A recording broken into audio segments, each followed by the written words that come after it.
Nah, saudara-saudara, kalau saya mencintai dia,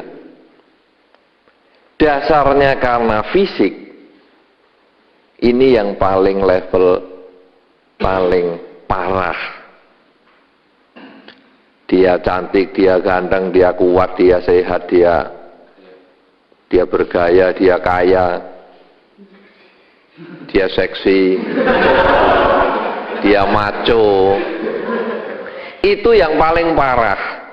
Karena level itu yang paling tidak bisa tahan lama. Dia cantik, wah kita seneng. Dia ganteng, wah kita seneng. Karena belum ketemu saingannya. Nanti ketika ada yang lebih cantik, ada yang lebih ganteng, amblas sudah itu pasti. Karena fisik. Wah, dia seksi. Ya seksi puja bakti atau seksi humas, kan bisa saja. Anda jangan terlalu kreatif, ya. Ya kan, wah dia seksi loh. Seksi apa? Puja bakti. Oh, hebat nih, berarti keyakinannya kuat, kan begitu. Nah, tapi kalau seksi secara fisik, itu juga tidak tahan lama. Seksi itu pada awal-awal masuk kuliah. Mungkin kalau sudah mau lulus badannya tambah berat badan 10 kilo. Udah nggak seksi lagi. Ya mungkin seksi berat badan begitu. Itu juga menjadi tidak awet. Karena berupa fisik. Nah, sekarang ada yang berupa non fisik. Dia pengertian, dia tanggung jawab, dia penuh perhatian. Itu ya tidak tahan lama. Kenapa demikian? Karena kita menuntut dia. Kita meminta dia supaya memenuhi harapan kita. Jadi saya cinta dia, sebetulnya saya butuh dia. Bukan cinta.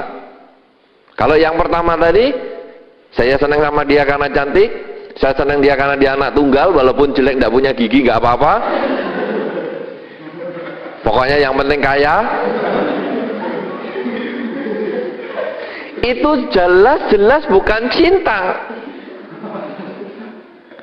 Itu ada maunya yuk.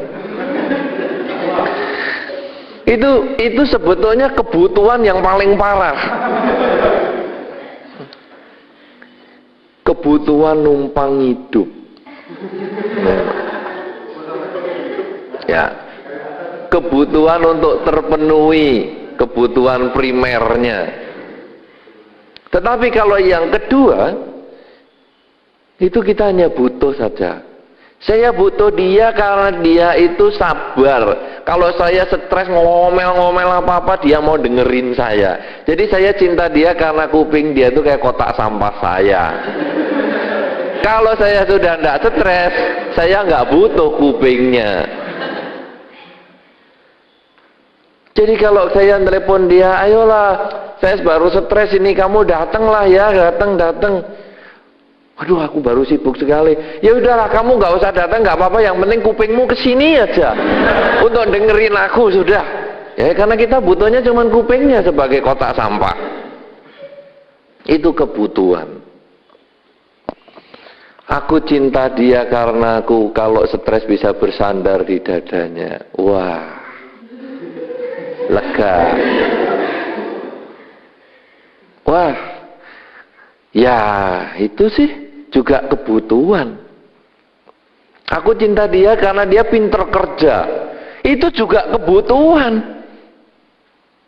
Karena kalau aku sudah cinta sama dia, dia pinter kerja, aku santai-santai, dia yang kerja. Kebutuhan. Kalau begitu pacaran saja sama kuli bangunan, dia pinter kerja udah. Atau kalau cowok ya pacaran sama genduk itu pinter kerja udah. Aku seneng sama dia karena dia pinter masak. Pacaran aja sama koki. Kenapa? Karena sebetulnya kita hanya butuh, belum cinta. Nah, sekarang ada level lain lagi. Tadi ada sedikit kata-kata, to make her happy. Nah, untuk membuat dia bahagia. Kata-kata itu bagus. Cocok. Memang di dalam Dharma, dengan tadi kata-kata semoga semua makhluk hidup bahagia, itu sebetulnya kita memberikan kesempatan dia bahagia. Ini sebetulnya konsep cinta di dalam agama Buddha, membuat dia bahagia. Tetapi prakteknya tidak sesederhana itu. Kenapa demikian? Karena konsep pikiran kita setiap saat hanya bagaimana membuat dia bahagia.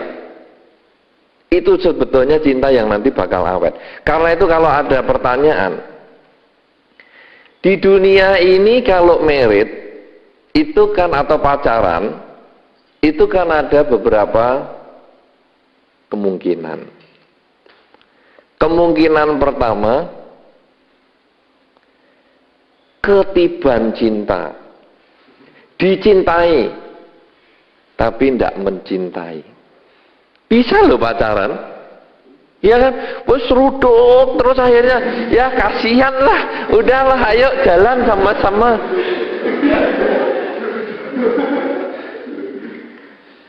Dicintai tapi tak mencintai. Bisa pacaran, bisa sampai merit, bisa sampai punya anak, bisa sampai punya cucu, bisa sampai tua, bisa sampai mati. Dicintai, tidak mencintai. Kemungkinan kedua, mencintai tapi tak dicintai. Kita sayang sama dia, kita seruduk terus, tapi dia meleset terus. Seruduk lagi, meleset lagi, seruduk lagi, meleset lagi. Mencintai tapi tak dicintai. Nah, akhirnya yang ketiga, saling mencintai. Memang ini yang paling ideal. Saling mencintai ini paling ideal. Belum diseruduk, dia sudah maju. Kita maju, dia juga maju. Kita maju, dia maju. Akhirnya ya biru semua. Karena kan sikut-sikutnya maju semua. Nah, jadi badannya wah memar semua. Ya dia maju-maju.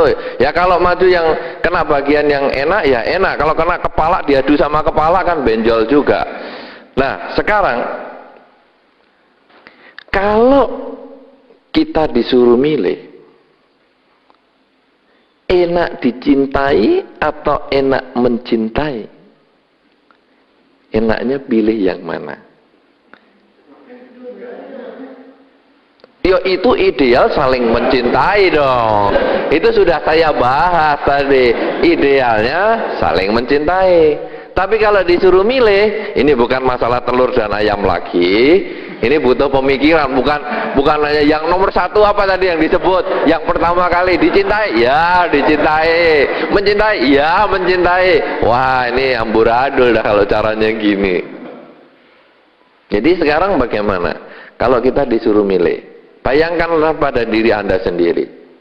Anda senang mencintai tapi dia tidak, atau Anda senang dicintai tapi Anda tidak. Nah, bingung. Mencintai tapi dia tak mencintai loh. Ya. Dalam konsep kebutuhan, bukan cinta tadi, dicintai memang paling nyaman. Tetapi jangan kira dicintai itu selalu happy. Orang yang dicintai dan kita nggak seneng, itu kita kumpul sama dia bisa stres loh. Oh sudah nggak seneng kok saya itu, nggak seneng kok kamu ikut terus kemana-mana jadi buntut saya, aduh pusing. Bisa jengkel loh. Jangan dikira dicintai itu enak-enak. Sebetulnya yang lebih nyaman mencintai. Nah, tetapi mencintai dalam konsep to make her atau to make him happy. Jadi saya senang sama dia. Masalahnya dia mau balas cinta saya atau tidak itu haknya dia, itu urusannya dia. Tapi yang penting saya harus senang dulu sama dia. Dan saya senang sama dia itu sehingga saya bahagia dengan apapun yang dia kerjakan. Apapun keputusannya, saya happy. Itu sebetulnya kalau kita benar-benar cinta. Sehingga cinta kan tidak harus bersatu, kata Ebit. Karena memang begitu. Jadi kita tidak menuntut dia harus sama saya, dia harus jalan sama saya. Tidak. Cinta berarti saya ingin membahagiakan dia. Buktinya apa? Waktu pacaran. Waktu pacaran itu paling jelas kepalsuan pura-pura cinta itu, padahal butuh. Kamu malam ini mau nonton film apa? Oh, film Armageddon. Biar lebih jelas maksudnya apa Armageddon. Oh ya sudahlah, ayo nonton. Padahal sudah nonton, tetapi karena pacarnya mau nonton lagi, ayo. Itu sebetulnya kan saya ingin membuat dia bahagia.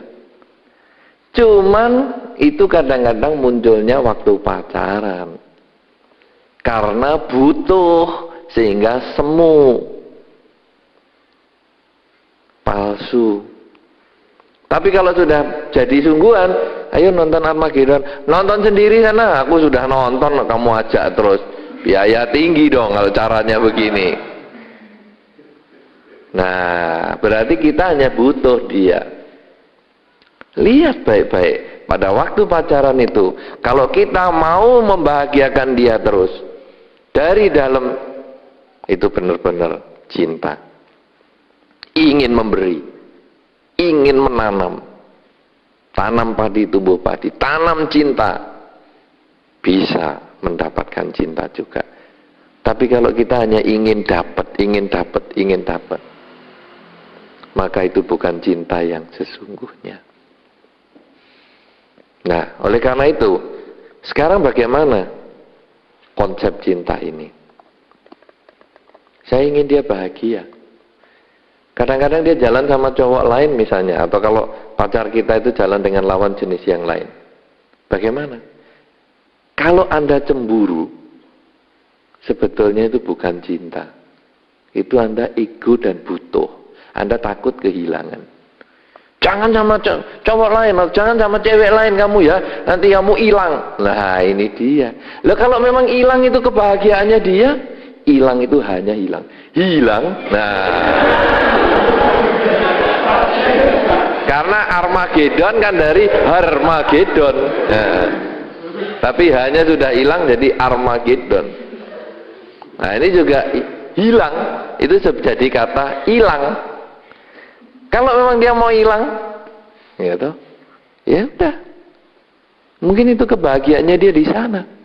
Dan kita harus belajar, kenapa ya dia kok mau sama lawan jenis yang lain? Berarti ini kurang sip, kurang baik. Saya harus perbaiki diri. Nah ini adalah cinta. Jadi apapun yang dia lakukan itu bahagia, biar dia bahagia. Cinta itu bukan mengikat fisik. Kamu nggak boleh pergi sama lawan jenis yang lain. Itu kita mengikat fisik. Tapi cinta itu sebetulnya adalah ikatan batin. Orang pergi dengan lawan jenis lain, belum tentu dia tertarik dengan dia. Belum tentu dia tertarik dengan lawan jenis yang diajak pergi itu. Mungkin hanya teori kebutuhan, jalan sama-sama, kemudian mau ke wihara sama-sama, tapi bukan berarti dia cinta. Nah, kalau kita muncul cemburu, banyak penyanyi mengatakan cemburu itu adalah tanda cinta, banyak penulis mengatakan cemburu itu tanda cinta. Kalau secara konsep Buddhis, cemburu itu lambang kebutuhan dan keegoan. Dia hanya ingin selalu bersama, takut berpisah. Padahal kalau perpisahan itu adalah kebahagiaan. Kenapa kita tidak memberi? Di dalam salah satu cerita Sang Buddha, ada seorang penulis, namanya David J. Kalahupahana. Itu seorang penulis yang dari Hawaii. Dia membuat cerita Sang Buddha itu seperti manusiawi. Jadi dikatakan, Pangeran Siddhartha ini pacaran dengan Yasodhara ini sudah lama. Nah, pada saat Pangeran Siddhartha ini mau meninggalkan istana, Yasodhara ini justru mempersiapkan pakaiannya, mempersiapkan segalanya. Cuman karena waktu baru melahirkan, dia badannya masih terlalu lemah, maka pada malam hari sebelum Pangeran Siddhartha meninggalkan istana, melihat istrinya tidur, Yasodhara, dia tidak tega membangunkan. Lalu ya dia ambil bungkusannya, dia bawa pergi. Nah, ini kalau saya melihat kasus manusiawi sekali seperti ini sebetulnya bisa terjadi bahwa Yasodhara ini sangat cinta kepada Pangeran Siddhartha. Sehingga kalaupun dia mau pergi bermeditasi ke hutan, mungkin mau menjalankan kehidupan kebikuan, silahkan. Walaupun anaknya baru 1 hari umurnya, tetapi karena dia mau jalan, silahkan. Dan ini betul-betul bisa praktek cinta yang sesungguhnya. Tapi kalau sekarang misalnya pacaran, udah ya, aku jadi samanera 2 minggu. Jangan kamu nanti kalau jadi samanera 2 minggu keterusan aku ditinggal. Bukan cinta itu, kebutuhan. Anda boleh balas bertanya, nah kalau kamu terus sendiri karena saya jadi samanera tetap bagaimana?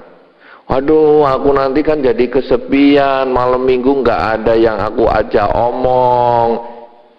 Nanti kalau aku pergi nggak ada yang cocok untuk ngomong-ngomong. Nanti kalau aku stres nggak ada yang bisa menenangkan aku. Oh, kalau gitu kamu kan cuman kebutuhan. Kamu hanya memikirkan kebahagiaanmu sendiri.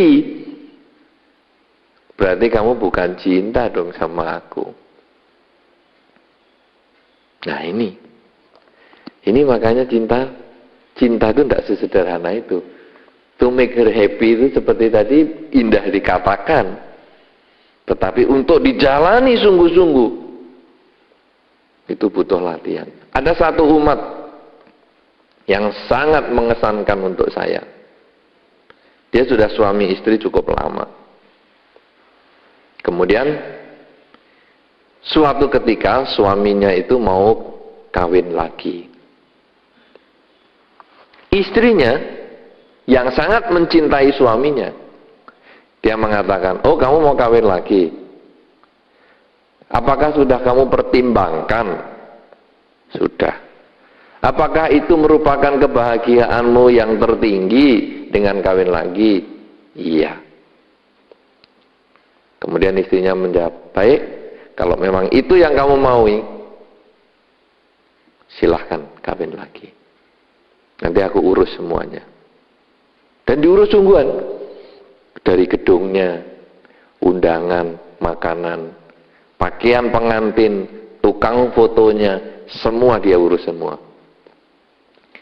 Sampai pada saat hari perkawinannya itu, tukang foto yang memfoto itu malah keluar air mata. Dia tidak mengira bahwa ternyata yang diurus oleh perempuan ini adalah perkawinan kembali atau perkawinan lagi suaminya. Dia pikir yang diurus perempuan ini adalah perkawinan adiknya. Nah, dengan demikian, kalau saya menyimpulkan, orang ini sebetulnya sangat cinta. Justru karena sangat cintanya, dia memberikan apa yang terbaik yang dia bisa lakukan. Nah, bisa nggak to make her happy itu seperti itu tadi? Kalau itu bisa, apa yang Anda katakan terbukti. Tapi kalau, wah aku yang mana tahan bisa mempersiapkan seperti itu. Oh ya berarti kemalakatannya masih ada. Berarti kebutuhannya masih ada. Takut kehilangannya masih ada. Oleh karena itu, cinta ini sesungguhnya adalah memberi. Memberi demi kebahagiaan orang yang kita cintai, apapun juga yang dia kerjakan.